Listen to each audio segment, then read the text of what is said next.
Baik, Assalamualaikum warahmatullahi wabarakatuh. Perkenalkan, nama saya Arif Mustafa, NIRM 03.03.21.178, Program Studi Penyuluhan Peternakan dan Kesejahteraan Hewan. Jadi di sini saya akan mepresentasikan PPT saya tentang kewirausahaan peternakan.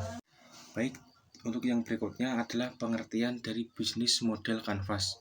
Bisnis model kanvas adalah alat dalam strategi manajemen untuk menerjemahkan konsep, konsumen, infrastruktur, dan keuangan perusahaan dalam bentuk elemen visual.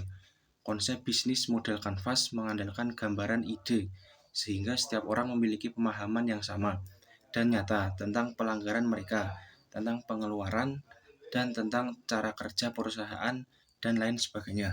Jadi untuk bisnis model kanvas sendiri memiliki 9 elemen. Yang pertama adalah value proposition. Value proposition merupakan nilai jual produk atau jasa sehingga konsumen lebih memilih perusahaan Anda dibandingkan dengan perusahaan kompetitor Anda. Jadi di sini Anda bisa mengunggulkan tentang produk Anda dibandingkan dengan kompetitor yang lainnya. Baik, untuk yang nomor 2 adalah customer segment. Untuk customer segment sendiri adalah saling berkaitan erat dengan segmentasi konsumen Anda. Baik, yang ketiga adalah customer relationship. Berinteraksi lewat channel yang sering didatangi oleh target konsumen Anda, berkomunikasi sesuai dengan bahasa mereka, dan memberikan konten-konten yang relevan dengan interest mereka. Jadi di sini Anda bisa mengandalkan konten-konten yang sering didatangi oleh konsumen Anda sendiri. Yang berikutnya adalah channel. Di sini Anda bisa mencari channel yang sebanyak-banyaknya agar perusahaan Anda lebih dikenal dan produk yang Anda pasarkan lebih laku di pasaran. Yang berikutnya adalah key activities. Key activities merupakan aktivitas bisnis Anda yang dijalankan sehari-hari agar dapat mencapai value proposition, yaitu Anda bisa mencapai target yang telah ditentukan oleh perusahaan Anda sendiri. Yang berikutnya atau yang nomor 6 adalah key resources. Anda membutuhkan sumber daya yang tepat karena ini adalah aset yang Anda miliki untuk mendukung aktivitas perusahaan. Jadi di sini Anda bisa mencari sumber dana yang banyak agar perusahaan yang Anda miliki bisa berkembang dengan pesat.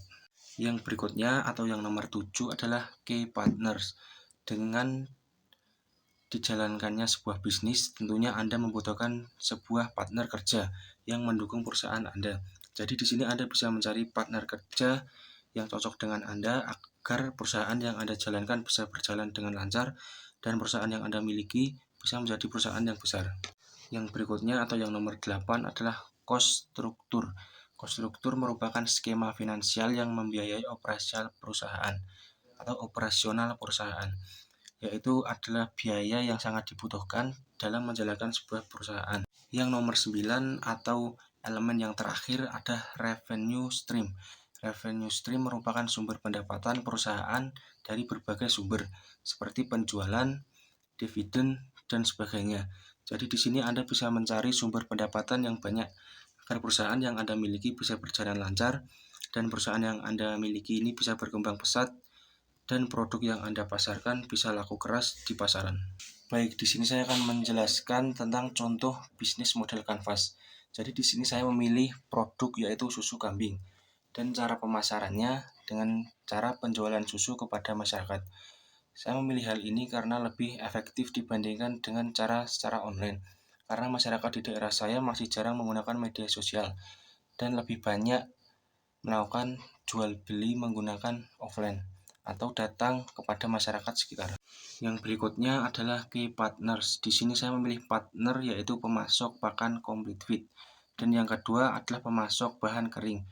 Saya memilih ini karena untuk kebutuhan domba yang saya pelihara agar produksi susu kambing sendiri berjalan dengan lancar. Yang berikutnya adalah value proposition yang saya pilih, yaitu yang pertama, ternak kambing dipelihara dengan manajemen pemeliharaan yang baik dan benar. Yang kedua adalah ternak yang digunakan berasal dari bibit yang unggul. Dan yang ketiga adalah susu yang diproduksi memiliki kualitas yang baik. Yang berikutnya adalah customer relationship. Pelayanan yang saya lakukan adalah respon cepat dan pelayanan CS 24 jam. Jadi jika ada konsumen yang memerlukan produk dari kami selalu siap dan sedia selama 24 jam agar para konsumen merasa terbantu dan tidak perlu menunggu lama agar membutuhkan produk yang kami miliki. yaitu susu kambing. Yang berikutnya adalah channel. Untuk pemasaran dari produk susu kambing kami menggunakan sosial media seperti Instagram, Facebook, dan TikTok. Hal ini saya rasa sangat berpengaruh kepada masyarakat karena masyarakat sekarang sangat sering menggunakan media sosial tersebut. Yang berikutnya adalah customer segment. Prioritas yang pertama adalah susu diproduksi untuk segala usia dan jenis kelamin. Yang kedua, susu dipromosikan kepada masyarakat sebagai susu kesehatan. Yang berikutnya adalah key resource. Yang pertama adalah sumber daya fisik, yang kedua sumber daya manusia, dan yang ketiga sumber daya finansial. Yang berikutnya adalah cost struktur. Yang pertama adalah biaya investasi, yang kedua adalah biaya tetap, dan yang ketiga adalah biaya variabel. Dan yang terakhir adalah revenue stream, penjualan produk susu kambing kepada publik atau konsumen. Jadi di sini kami menggunakan pemasaran secara online dan offline. Hal ini bertujuan agar para konsumen tidak kesulitan jika mencari produk kami, bisa menggunakan media sosial yang mereka miliki atau datang langsung ke peternakan kami. Baik, sekian presentasi dari saya. Mohon maaf bila ada kurang atau lebihnya. Sekian, wassalamualaikum warahmatullahi wabarakatuh. Thanks for watching.